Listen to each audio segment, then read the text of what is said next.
தோல்வி எங்கே உங்களை புரட்டி எடுக்கிறதோ அந்த இடத்திலிருந்து 3 அடி தூரத்தில் வெற்றி காத்து கொண்டிருக்கிறது என்று அற்புதமாக அந்த கதையின் மூலம் இந்த புத்தகம் அருமையாக விளக்குகிறது.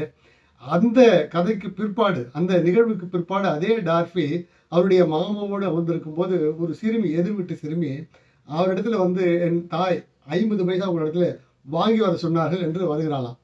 வந்தவன் அந்த 50 பைசா கேட்டு வாசலில் நிற்கிறார். இவர் முடியாது போ என்று சொல்கிறார். ஆனால் அவர் நகரவே இல்லை. அப்பொழுது மீண்டும் சொல்கிறார். அப்பொழுதும் அவர் முடியாது என்று அங்கேயே நிற்கிறார். அடிக்கவே போகிறார். அப்பொழுதும் அவர் அங்கிருந்து வாங்காமல் போக முடியாது என்று அங்கேயே நிற்கிறாராம்.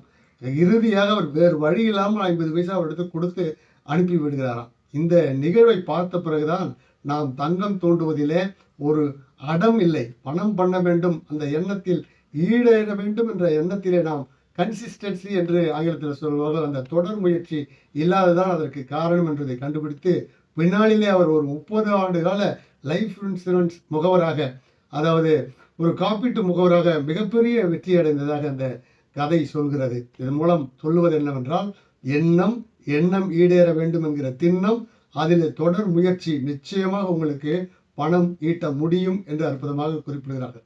அதற்கு மேலும் ஒரு உதாரணமாக இந்த புத்தகத்தில் சொல்கிறாங்க. ஹென்றி ஃபோர்டு, உங்களுக்கெல்லாம் தெரியும் அல்லவா? ஹென்றி ஃபோர்டு வந்து ஒரு 8 சிலிண்டர்களை ஒரே பிளாக்கில் அடுக்கி ஒரு கார் தயாரிக்க வேண்டும் என்று ஒரு திட்டத்தை அவருடைய பொறியாளர்களிடத்தில் வைக்கிறாராம். பொறியாளர்கள் என்ன சொல்கிறாங்க, முடியாதுங்க, இதுக்கெல்லாம் சாத்தியமே இல்லை, அது மாதிரி 8 சிலிண்டர் ஒரு பிளாக்கில் அடைப்பது என்பது முடியாது என்று சொல்கிறாங்க. அதெல்லாம் எனக்கு தெரியாது, அது எனக்கு வேண்டும் என்று ஒரு குழந்தையின் அடம் போலவே, அந்த நான் முன்னே குறிப்பிட்டோம் அல்லவா, அந்த சிறுமி பிடிக்கிற அடம் போலவே எனக்கு தெரியாது,